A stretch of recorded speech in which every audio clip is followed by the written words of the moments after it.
Long ago, in the land of Canaan, there lived a young boy named Joseph. He was 17 years old, full of curiosity and kindness, and he loved God with all his heart.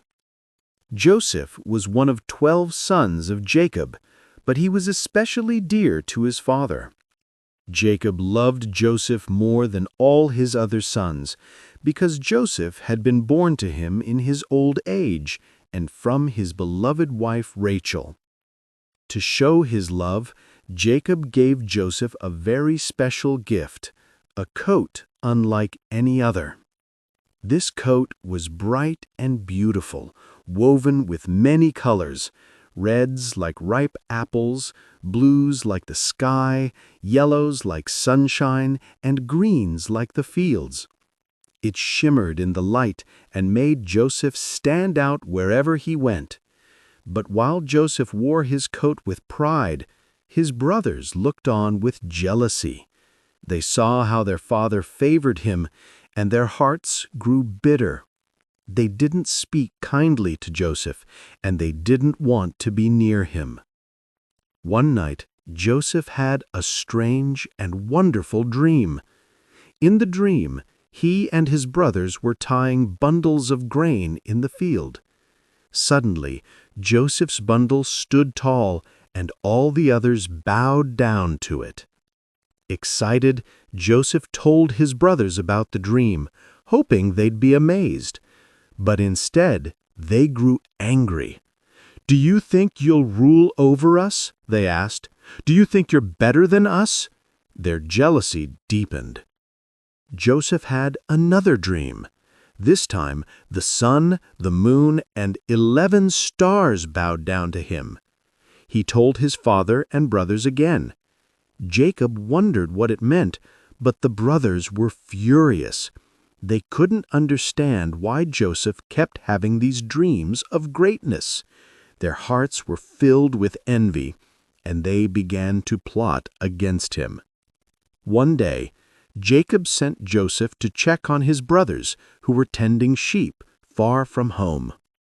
Joseph put on his colorful coat and set off across the fields. As he approached, his brothers saw him coming from a distance. "Here comes the dreamer," they said. "Let's get rid of him." They grabbed Joseph, tore off his coat, and threw him into a deep, empty pit. Joseph cried out, but they ignored him. Just then, a group of traders passed by on their way to Egypt. The brothers had an idea. "Let's sell him," they said. "Then we won't have to kill him."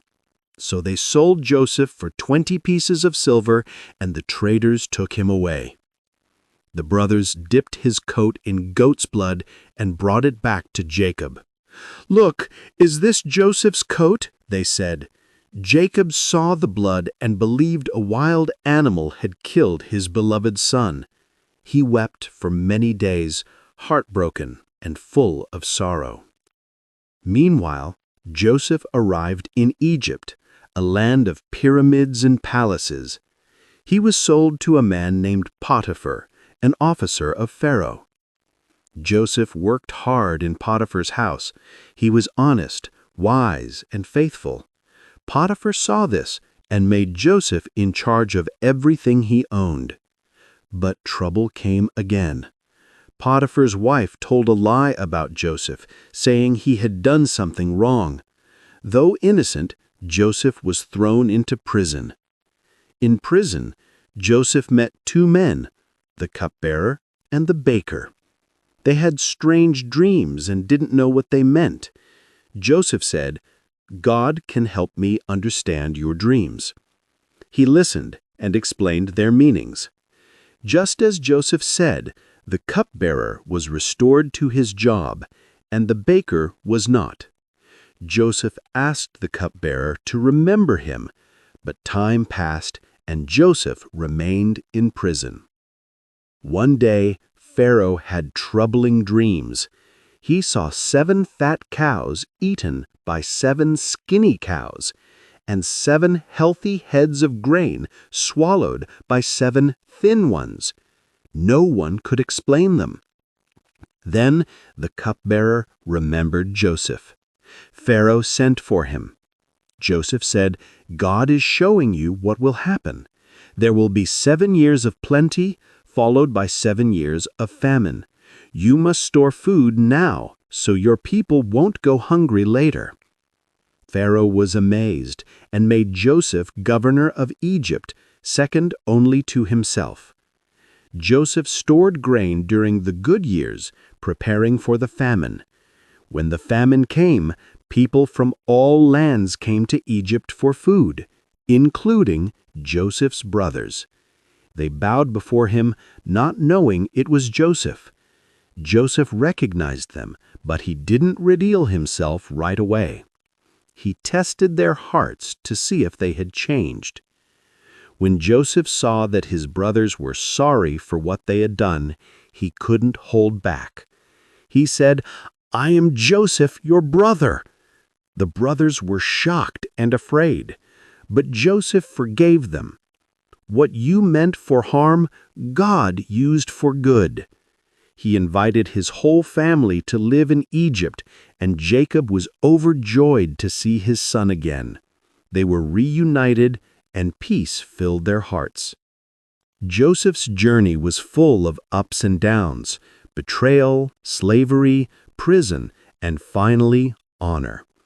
But through it all, he trusted God, and God had a plan, a beautiful, colorful plan. Just like Joseph's coat, life may be woven with many threads, some dark and some bright. But in the end, God's design is always good. So remember, dear children, even when life feels unfair or confusing, God is always with you. He sees your heart, hears your prayers, and has a plan for your life, just like he did for Joseph.